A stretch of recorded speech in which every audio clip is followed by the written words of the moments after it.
Le regard sur les autres écrivains. Constamment dans son œuvre, Simone de Beauvoir évoque et commente les œuvres d'autres écrivains, et en tout premier lieu celle de Sartre. Elle nous livre ainsi son regard sur ce qui l'a constitué en tant qu'auteur et nous fait partager le quotidien de la création littéraire. Lorsqu'elle évoque un de ses contemporains, c'est toujours de manière sensible. Elle fait état de ses publications, voire de ses créations, les commente, les éclaire et met un jugement sur elles, les met en perspective. Lorsqu'elle les a personnellement rencontrés, elle rappelle les conditions de leur rencontre, les premières fois, les lieux, les circonstances. Elle relate de manière plus ou moins détaillée le contenu de leur conversation et dresse le portrait en action de son interlocuteur. Elle a le regard juste et le jugement éclairé. C'est une portraitiste de premier ordre qui sait capter dans le visage les attitudes, les paroles, la manière de parler ou d'aborder les gens, ce qui fait leur unicité, leur manière propre, leur individualité, leur caractère sensible.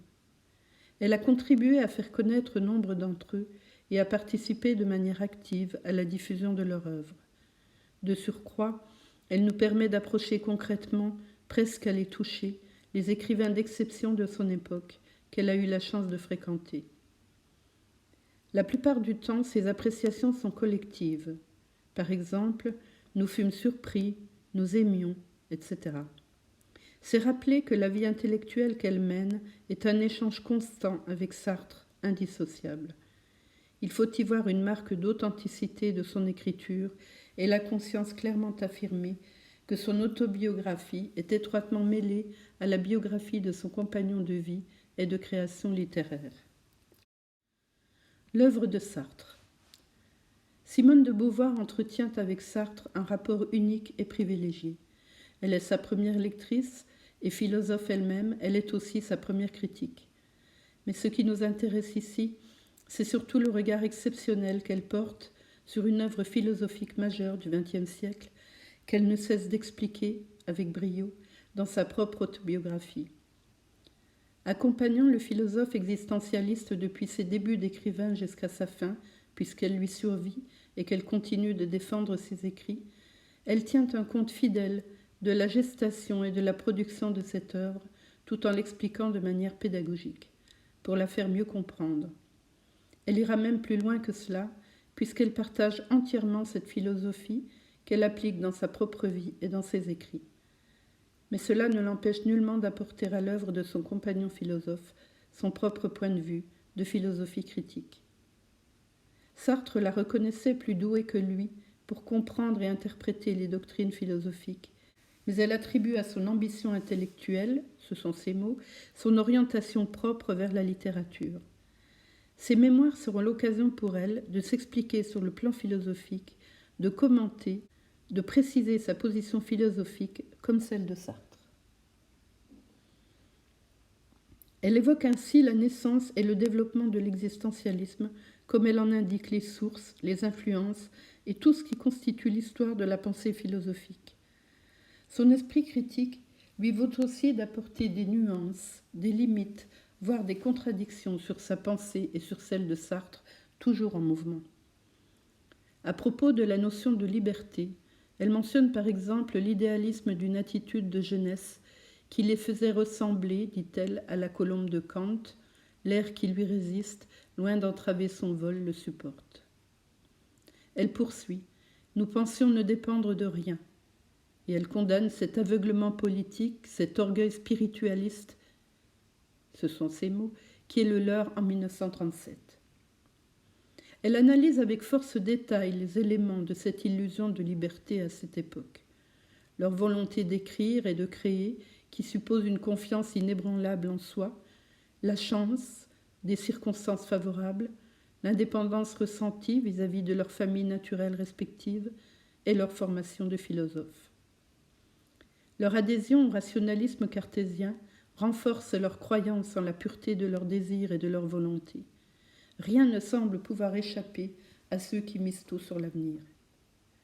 Le recul de l'écriture mémorialiste lui permet d'exercer son esprit critique et philosophique sur une pensée en formation, la sienne, celle de Sartre, pour apporter un éclairage sur une donnée universelle, comment naissent les illusions de la jeunesse, ce qui les renforce et les nourrit. Elle montre ainsi comment Sartre, dans sa jeunesse, entend répondre aux interdits par le dédain, l'indifférence, le jeu avec le réel. Il mise sur l'imagination qui tient le réel à distance.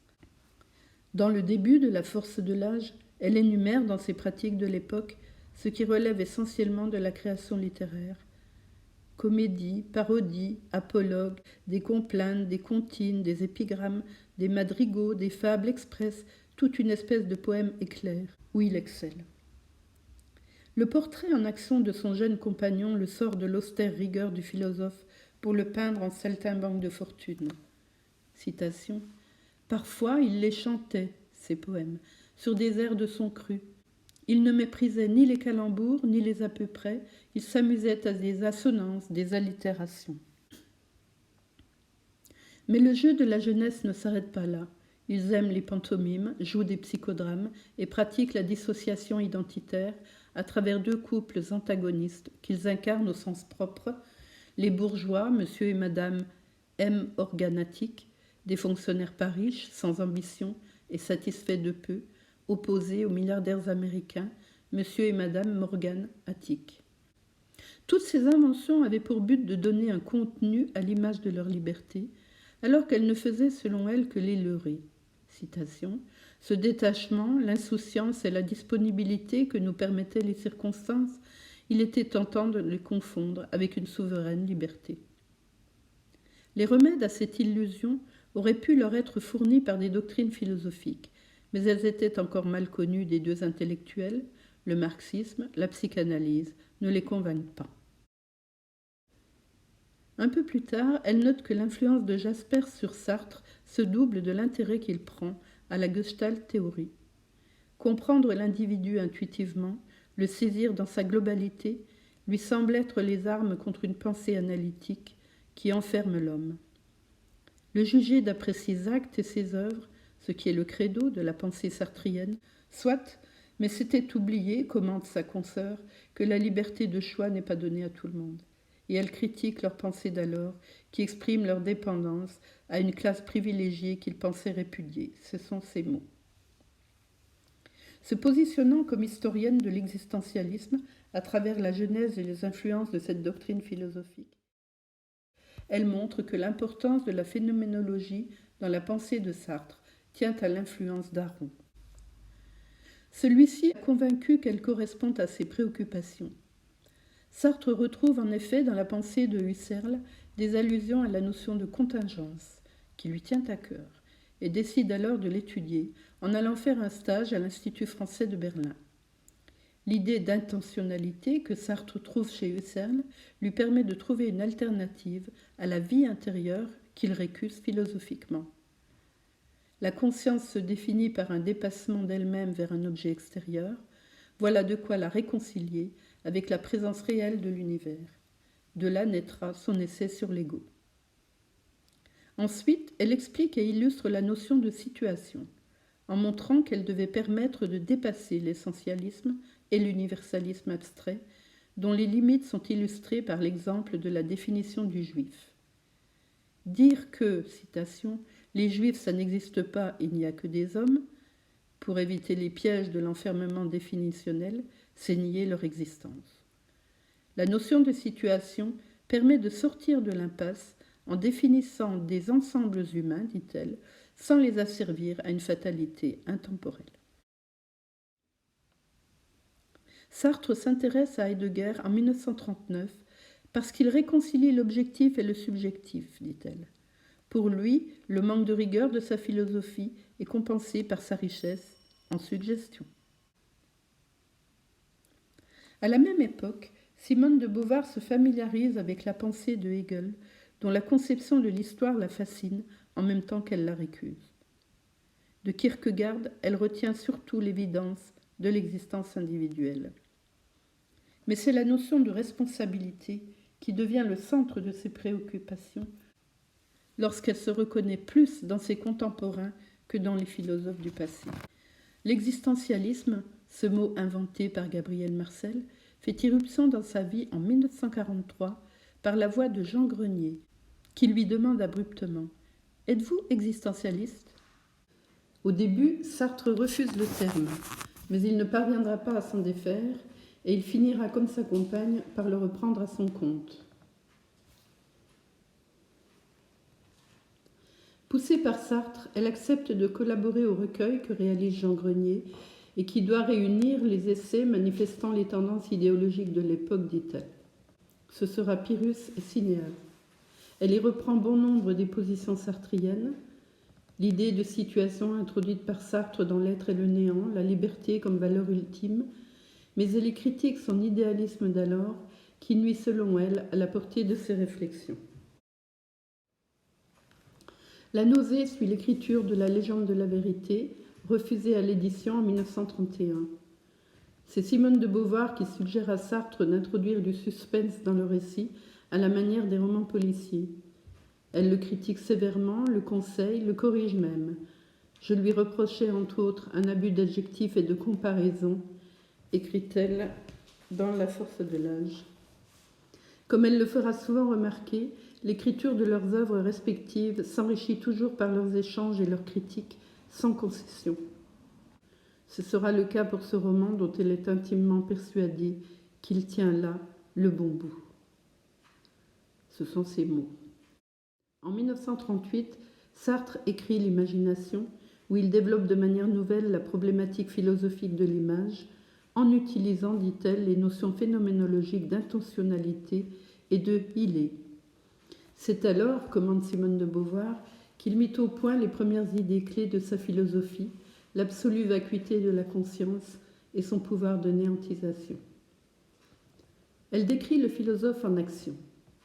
Je cite, « Cette recherche où il inventait à la fois méthode et contenu, tirant tous ses matériaux de sa propre expérience, exigeait une concentration considérable.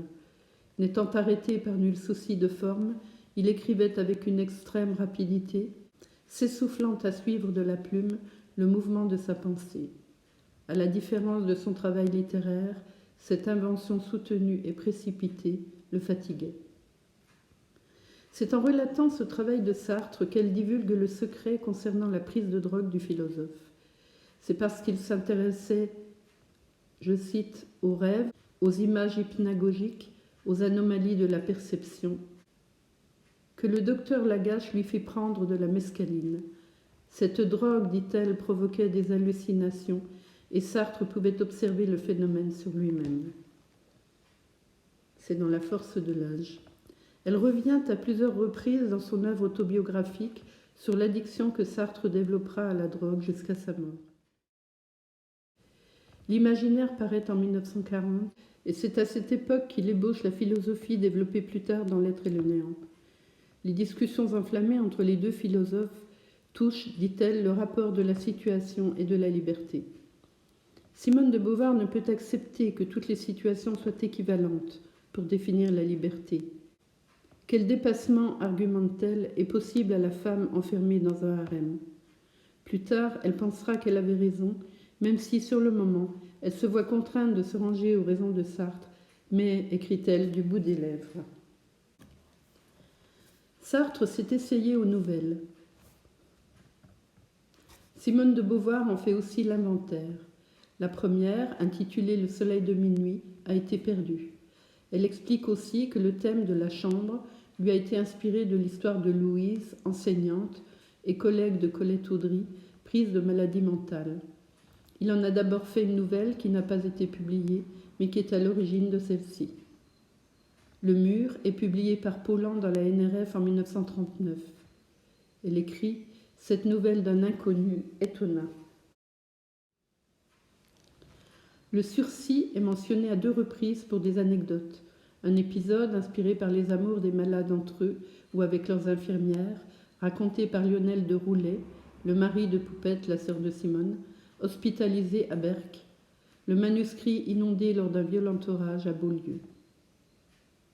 Après Hérostrate, Sartre écrit Dépaysement à la suite de son voyage en Italie en 1936. Un jeune homme rencontré dans la rue lui avait proposé de voir seul, je cite, des tableaux vivants inspirés par les fresques qui décorent la Villa des Mystères à Pompéi. Il avait alors ressenti cette espèce de dépaysement qu'il tente de reconstituer dans sa nouvelle. Il emprunte le titre de Mélancolia à la gravure de Dürer, qu'il affectionne, et son écriture durera 4 ans. Gallimard accepte de le publier, mais en suggérant un nouveau titre, La nausée, que Simone de Beauvoir désapprouve, de peur qu'on ne le prenne pour un roman naturaliste. Elle reconnaîtra son erreur. Puis c'est Les chemins de la liberté, qui devait s'intituler Lucifer. Le goût de Sartre pour le théâtre lui vient lorsqu'il est prisonnier au Stalag et qu'il écrit une courte pièce qu'il a mise en scène. Bariona évoquait la naissance du Christ, mais le sujet profond était la résistance à travers l'occupation de la Palestine par les Romains. Elle écrit « Voilà le vrai théâtre », avait pensé Sartre, un appel à un public auquel on est lié par une communauté de situations. Il envisage alors de parler de liberté et de révolte en cherchant une intrigue à la fois prudente et transparente. Ce sont ses mots. Simone de Beauvoir révèle aussi qu'elle est à l'origine d'une partie du second acte de la pièce Les Mouches, car elle avait fait partager sa lecture d'un livre sur les Étrusques à son compagnon en lui décrivant leur cérémonie funèbre et qu'il s'est inspiré de cet épisode. Huis clos, d'abord intitulé Les Autres, a été publié dans l'Arbalète, une revue dirigée par le mari d'Olga, qui avait demandé à Sartre, je cite, une pièce facile à monter qu'on put promener à travers la France. Sartre est séduit par le projet. Je cite, un drame très bref avec un seul décor et seulement 2 ou 3 personnages. Mais l'arrestation d'Olga interrompt le projet de tournée et c'est finalement le directeur du Vieux Colombier qui décide de faire jouer la pièce en 1944 avec Rouleau à la mise en scène. La Générale fut un succès, Cocteau, Genet aimèrent la pièce, L'être et le néant ne suscita aucune réaction à sa parution. C'est pendant son séjour à Berlin que Sartre écrit l'essai sur la transcendance de l'ego, qui paraîtra en 1936 dans les recherches philosophiques. Influencé par les théories de Husserl, qu'il critique néanmoins, Sartre y établit la distinction entre la conscience et le psychique. Citation, « Alors que la conscience est une immédiate et évidente présence à soi, le psychique est un ensemble d'objets qui ne se saisissent que par une opération réflexive. » Après avoir expliqué l'originalité de la conception sartrienne de l'ego, Simone de Beauvoir la commente en philosophe, mettant l'accent sur ce qu'apporte de nouveau le philosophe à la pensée humaine. Sa théorie abolit le solipsisme, précise-t-elle, et évite ainsi les pièges de l'idéalisme. Pour Sartre, il s'agissait rien moins que de donner les bases d'une morale et d'une politique absolument positive, dit-elle. Pour valider son commentaire, elle cite les dernières lignes de son essai, difficile à se procurer, ce sont encore ses mots, et qui témoignent bien, citation, de la continuité des préoccupations de Sartre. C'est dans l'imaginaire que Sartre introduit la théorie de la néantisation qu'il était en train d'approfondir. D'un certain point de vue, on peut dire que les mémoires de Simone de Beauvoir sont aussi un manuel de philosophie pratique parce qu'elle exerce en permanence ce regard philosophique, empreint de distance critique et de doute sur les choses, parce qu'elle apporte un témoignage de premier ordre sur la philosophie la plus connue du XXe siècle, parce qu'elle donne à voir et à connaître de manière intime le philosophe le plus important de cette époque, et parce qu'elle est au cœur d'une vie philosophique intense tout au long de son existence.